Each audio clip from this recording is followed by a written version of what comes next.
ازيكم يا بنات؟ معاكم ايه. النهارده انا عايزه اعمل معاكم زبده كاكاو بحاجات طبيعيه موجوده في البيت. واول حاجه هنحتاجها معلقه شمع عسل صغيره. شمع العسل ده بيتباع في فتح الله، بتبقى قطعه كبيره قوي، بتتباع رخيصه يعني، بس مش عارفه سعرها كام بالظبط. وزيت الجوجوبا هناخد منه معلقه صغيره. زيت الجوجوبا ده برضو ليه فوائد فظيعه في الترطيب، وكمان انا بحطه احيانا على وشي، يعني لو حد عايز مرطب خفيف كده بس في نفس الوقت بيرطب بعمق، يجيب زيت الجوجوبا. الزيت ده كمان بيمنع التجاعيد، اللي هم فوق ال25 سنة عايزين يستخدموا حاجة طبيعية تمنع التجاعيد، فأنصحهم بزيت الجوجوبا. ده سعره مش عارفة هتلاقوه بتاع 8 جنيه ولا حاجة. أنا جايباه من ماركة الكابتن من فتح الله. وهستخدم كمان معلقة زيت جوز الهند.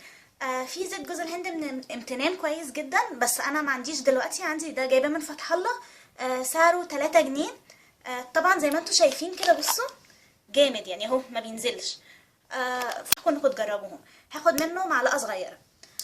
هسيح كل الكلام ده، وانا بحب زبده الكاكاو يبقى ليها طعم، فانا جايبه الطعم بتاع الاكل ده من موتير اللي في المنشيه.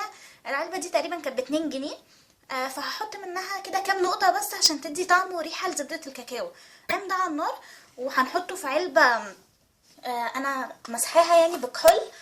هفضي كل الكلام ده وهسيحه على النار، وحاجه اقول لكم رايي. بس الاول اعيد معاكم الحاجات اللي هنحطها.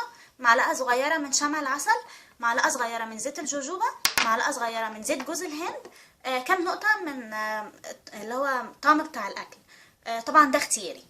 هسيح بقى كل الكلام ده واجي اوريكم منها. انا كده بقالي اسبوع جربتها، عايزه اقول لكم ان هي حلوه جدا واحسن الف مره من اللي بتتباع في الصيدليه، لان اللي بتتباع في الصيدليه فيها مواد كيماويه مضره قوي للشفايف. فدي بجد عجبتني جدا. وعلى الرغم ان احنا في الشتاء، بس لا يعني بحطها بحس ان شفايفي مترطبه جدا. وكمان حطيتها تحت الروج، لقيتها ثبتته فتره، ودي حاجه انا استغربتها يعني. على العموم يعني انصحكم جدا انكم تعملوها. حلوه جدا، ونكهه النكهه اللي انا حطاها عليها مديها ريحه فظيعه وطعمها فظيع يعني. فلا جربوها هتعجبكم جدا.